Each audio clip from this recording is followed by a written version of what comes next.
What's up guys, my name is Ace, and welcome back to Live Lessons with Ace. This is a series where I play live, and I share tips and advice as I'm playing so you can hear exactly what's going on in my head as I'm actually playing. And in today's episode, we're going to be focusing on predicting spawns in Team Deathmatch. This is something that a lot of people have been requesting from me, is how to predict enemy movement, how to predict spawns, and we're really going to start getting into that kind of stuff with the channel in the next coming month here. A lot of people have been asking where my spawn guide series is going to be. I am starting to work on it now. It's a very time-consuming series, but it will be coming out very soon. For those of you that don't know what spawn guides is, basically I go over every single map and I cover all of the spawn points on the map for certain game modes and how those spawn points actually behave and react with the current spawning system. It's a very helpful series, will be coming soon, like I said. So let's hop into a game here and we'll see how we do. Alright guys, here we go. We got Redwood, and right off the bat, I'm going to be bringing a little bit of my map knowledge in here. Let's use this ICR class, just because I don't use the ICR very often. So, right here at the beginning, like I said, I'm going to share a little bit of my spawn knowledge already on this map. This is just from time played, experienced, and paying attention to what's going on as I'm playing. There's always a default state on these maps, because the maps are typically pretty linear. There's the home spawn, so my spawn where I just spawned, and the enemy team where they just spawned. Assuming there's no pressure on either of those spawns, that's where you're going to be spawning most of the time. I'm going to be aggressive just because I know these guys are mainly Christmas noobs. I did get a lobby full of low-level people here, so they're going to be spawning here, we're going to be spawning there. Now we just spawned here. That means they're pushing that catwalk really hard. They just pushed our spawns out, and they got on our flank over here, which signals me to turn around. So that's just keeping an eye on your mini-map. Sorry, I'm hearing some footsteps here. I just gotta read that first. Keeping an eye on the mini-map. Notice my teammates spawn here. That's an instant indicator that spawns have flipped or they have pushed our spawns out. But now our teammates have kind of settled back in. If you look at the mini-map, they're all back there. We're back to that default state. Now I'm putting some pressure on them, and as I keep pushing these spawns a little bit, I'm actually going to be forcing their spawn. Oh god, that's a situation I don't want to be a part of. I was kind of forcing their spawns potentially over that way, but I didn't actually put enough pressure on there that I would do that.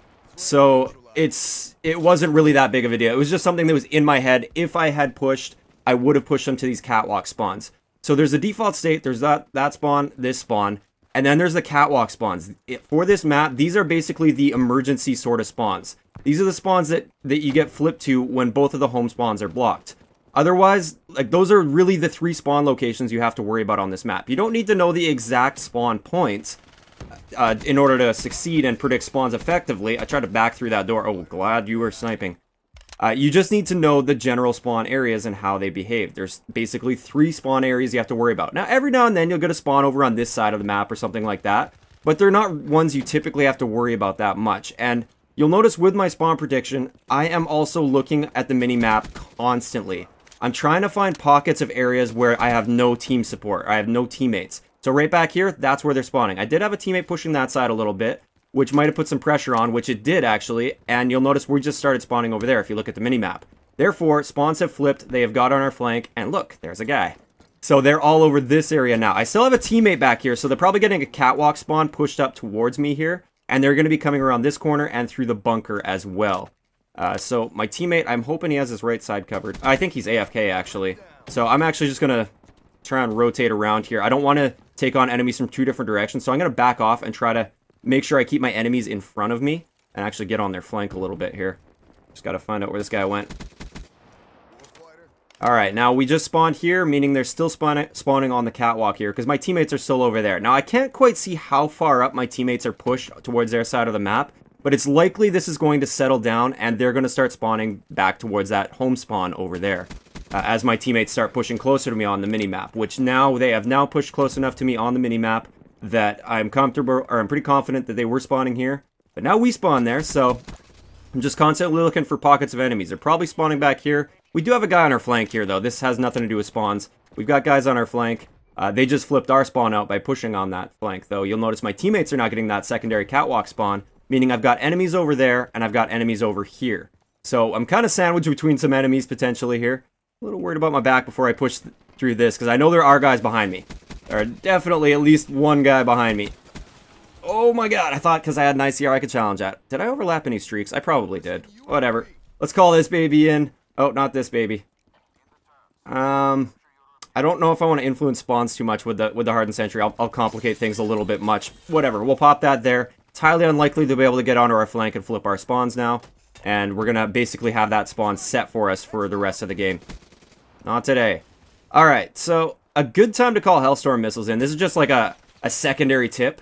Is something I like to do with Hellstorm missiles in this game is keep an eye on your mini-map. When you notice that a bunch of enemies have died, or like 2 or 3 enemies have died, wait about 2 seconds, then call your Hellstorm missile in. Then you'll be able to catch those guys coming off spawn just as their red squares appear. So, oh, I thought I misread the mini-map there. Oh well, we'll see what we can do here anyways.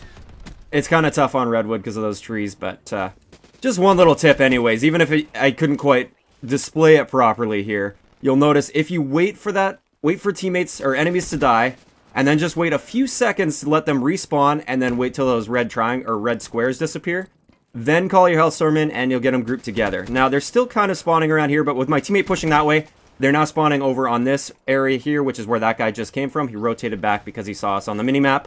And as my teammate pushed up there, you'll notice this spawn is relatively sticky, and very sticky. That guy kept spawning there even then. So I didn't quite read the stickiness of that spawn. Stickiness of the spawn. That just sounds weird, but it's true. The stickiness of the spawn. So we're starting to flank around on here, but they're still getting their base spawn back there. Pretty basic. So we're gonna try to push towards their spawn just to see if we can put some pressure on there and force a spawn flip, just so I can force some more situations. So as I push this, I'm gonna flip them to the catwalk spawns behind me over here, which I just did, and there they are. One there. On there, and the rest push for the flank. We potentially might start spawning here, but it's also pretty sticky, so they might start they spawned over in this area here. Ah, terrible aim, terrible aim. Yeah, as I was looking up at my minimap, I thought they were going to flip us, but my teammates, the majority of my teammates are still back there. They've got our base spawn locked down, and it's in no danger of being flipped out anytime soon. So there we go, 28-5. I know it might have been a little bit scrambled. Sometimes these episodes can. A lot of times there's just so much going on in my head, and I can't explain it all in real time while also bringing up new situations. But I think that'll give you kind of an indication of at least how I play or predict spawns on Redwood for Team Deathmatch. You can see just how sticky those spawns can be, the base spawns there. If you don't have a direct line of sight on them, a lot of the times they will still keep spawning there. And you can see how the catwalk area, that's sort of that secondary spawn location, works the same way with domination, actually. When the enemy only holds the A flag and you push those A spawns, they'll flip to that catwalk spawn. It's very, very common. But on any map, a general rule of thumb is there are the base spawns. There's where you spawn at the beginning, where they spawn at the beginning. Those are the default states, and it's only when those get pushed is when you start to see other kind of weird spawns that are secondary spawns that'll get pushed out towards the sides of the map a little bit. Once you know those secondary spawns, it becomes so much easier to predict them. Hope you guys enjoyed this episode. Let me know in the comment section below if there's another topic you'd like me to cover for this live lesson series, possibly spawns in another game mode or something like that. Just let me know. Hope you guys enjoyed this one, and I will talk to you guys next time.